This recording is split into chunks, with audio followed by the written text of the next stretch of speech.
Salut les amis, après 260 heures de code, 3 examens de 4 heures, un examen final de 8 heures, le tout en 1 mois, j'ai survécu à la piscine de l'école 42 et je vais vous dire comment j'ai fait. Alors on était plus de 450 au début du mois et moi j'ai fini 7ème au ranking, ce qui est généralement très bon. Et donc c'est un mois où tu donnes vraiment tout et à la fin j'étais tellement mort que pendant une semaine j'enchaînais les nuits de 12-13 heures, genre un truc comme ça, c'est dingue. Mais c'était vraiment une expérience de bâtard que je recommande à tous les êtres humains, sans exception de cette planète. Et pour vous raconter cette incroyable aventure les amis, quoi de mieux, quoi de mieux, quoi de mieux.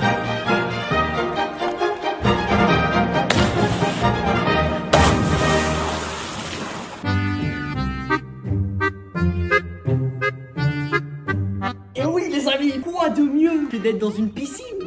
Donc voilà, on est dans une piscine. Je peux vous raconter tout ça tranquille, man. Bon, mais juste avant, je vais mettre les petites lunettes hyper vitesse. Ça merde, j'ai le soleil dans la gueule.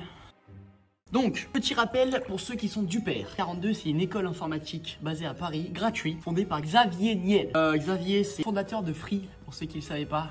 Ceux qui font le téléphone. Du coup, qu'est-ce qui s'est dit le Xav? Ouais, ok, Free, c'est bon, ça m'a rapporté des milliards. Je vais créer une petite école, mais une école qui a aucun rapport avec les écoles normales. Donc c'est une école, t'as pas besoin de diplôme pour y aller, c'est gratuit, il n'y a pas de prof, il n'y a pas de cours, et c'est basé sur l'apprentissage par projet, que du concret, et l'apprentissage, le fameux peer-to-peer learning, les amis. Donc le peer-to-peer learning, c'est juste en gros, tu apprends avec des mecs, c'est des cracks, et tu apprends à des mecs nuls à devenir des cracks. Et comme ça, là, l'école, elle devient magnifique, il n'y a que des cracks.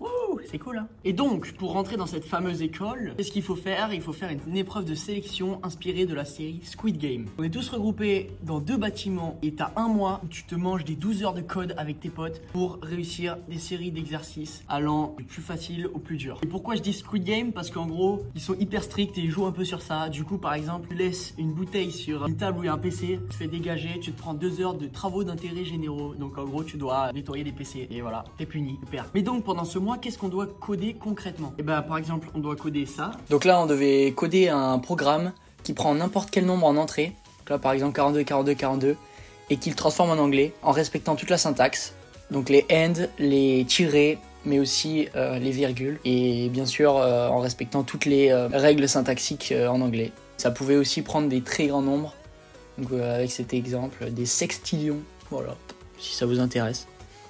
Et du coup pendant un mois, avec tes collègues que tu t'es fait et tu dois résoudre ces exos pour ensuite te faire noter par la moulinette, qui est un programme informatique créé pour bastonner ton code et essayer de le casser. Donc tu fais ton exo, t'es content, ouais ça marche. Tu l'envoies à la moulinette, elle prend ton code, elle le tape, elle vérifie qu'il est bien solide et une fois qu'il est bien solide, elle a fait plein de tests, elle te dit ok c'est bon, tu peux passer au suivant. Et donc une fois que tu as codé 12 heures par jour pendant une semaine, le vendredi il y a les fameux examens. Donc les examens, tu sors déjà des bâtiments, ils te sortent, tous les ordis passent en mode minimaliste, sans internet, sans rien, t'as juste de quoi faire tes exos et envoyer à la moulinette. Et dans une atmosphère de Squid Game où le premier qui bouge se fait allumer ses grands morts et se mange un zéro, eh bien on a une série d'exercices du plus facile au plus difficile, souvent c'est 10, que l'on doit réaliser. Sauf que la nuance c'est quoi? C'est que pour passer à l'exercice suivant, il faut réussir l'exercice actuel. C'est-à-dire qu'il y en a beaucoup qui allaient faire des exercices plus difficiles mais qui ont bloqué sur des exercices faciles parce qu'ils se souvenaient plus de comment faire. Et donc, tu te fais baiser sur ça quoi. Donc voilà pour comment se passe la piscine en grande ligne. Maintenant, comment faire pour être pris ou plutôt comment moi j'ai fait pour être pris.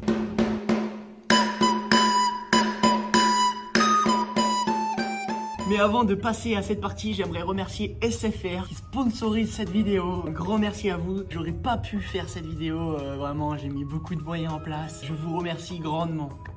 Allez, on peut passer à la suite. Donc en fait la piscine c'est un peu spécial parce qu'ils revendiquent pas ça comme un concours. C'est-à-dire qu'on n'est pas en soi les uns contre les autres et être le plus fort techniquement ne t'assure pas une place à l'école. C'est ça qui nous rabâche et qui nous disent tout le temps. Du coup on a essayé de comprendre sur quoi ils se basent et trouver les critères, en gros leurs critères qu'ils gardent bien cachés et qui veulent pas nous révéler bien sûr. Et ce qu'on a trouvé c'est quoi? Déjà c'est une école qui se base sur le peer-to-peer learning comme je l'ai dit. Du coup tu peux pas te permettre de pas être sociable. Il faut absolument leur montrer que tu es capable de travailler en groupe. Ils peuvent pas se permettre de recruter un gonze qui, une fois sélectionné, va coder dans son coin et aider personne. Du coup, il faut vraiment montrer que tu es capable d'aider les autres. Et pour ça, comment faire? Et bien pour ça, en fait, il existe le Voxotron. Toutes les semaines, tu dois voter pour 10 personnes qui t'ont aidé pendant la semaine. Et ça, c'est l'indicatif le plus fort qu'ils ont pour montrer la sociabilité par rapport aux autres. Donc si t'es fort, ne reste pas dans ton coin, mec, ça sert à rien. Ok, tu vas réussir tes exos. Ok, tu vas réussir tes examens, mais ils vont voir ton Voxotron, 2 votes.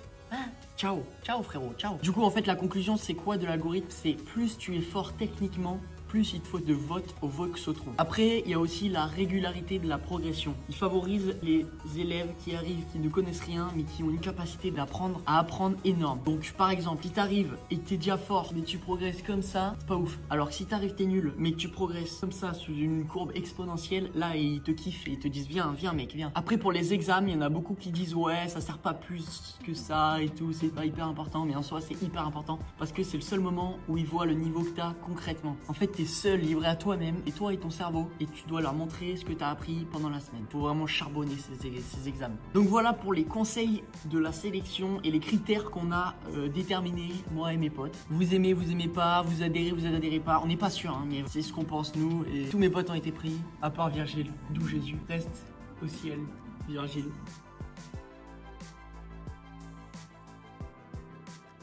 Et du coup maintenant on va passer aux conseils un peu plus généraux. Donc premièrement, les claviers ils sont en QWERTY. Donc voilà, je vous le dis, c'est une info à prendre. Quand je suis arrivé le premier jour, mon mot de passe il y avait des accents. Et du coup pour me connecter, j'ai mis une demi-heure parce que sur les claviers QWERTY il n'y a pas d'accent. Ça veut dire que j'ai dû trouver la combinaison Alt 122 mes couilles pour me connecter. Donc déjà j'ai perdu une demi-heure là-dessus. Et que moi j'ai appliqué, qui a plutôt bien marché pour moi, c'est le vendredi, jour d'examen. C'est chill, relax. Ça veut dire le matin tu commences pas à te faire des trucs où tu t'embragnes le cerveau et tu te détruit le cerveau juste avant l'examen. Et après, vu que c'est un peu l'ambiance Squid Game, il va falloir que tu apprennes à te manger des zéros. Parce que oui, à 42, ils aiment bien en mettre. Et c'est un peu, on apprend à la dure en mode ton code, il est pas nickel. Ok, zéro, ciao. Et du coup, moi, il y a un projet, ça m'a marqué. On a fait 900 lignes de code, 900 lignes en un week-end à deux. On l'a rendu. Il manquait 2 lignes, il manquait. On a eu 0. Le correcteur, il était super sympa, mais il avait ses critères. Et il nous a mis un bon commentaire. Donc au final, ça a servi. Donc voilà pour les conseils généraux. Et maintenant, on va passer à quelques trucs que je voulais parler en rapport avec la piscine.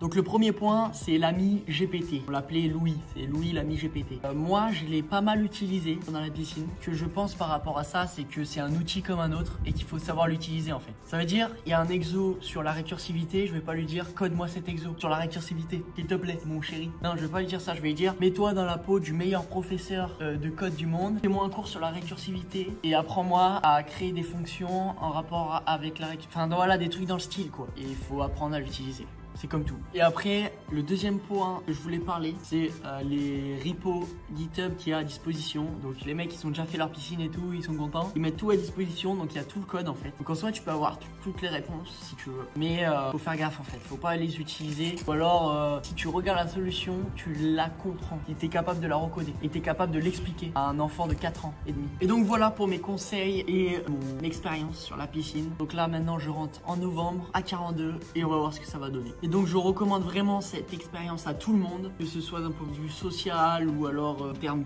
d'évolution du cerveau. Genre j'ai pris 10 points de QI je pense en un mois. Et ouais, vraiment génial, allez-y, foncez, vous allez vous régaler. Et encore merci à SFR d'avoir sponsorisé cette vidéo. Vraiment, vous me régalez.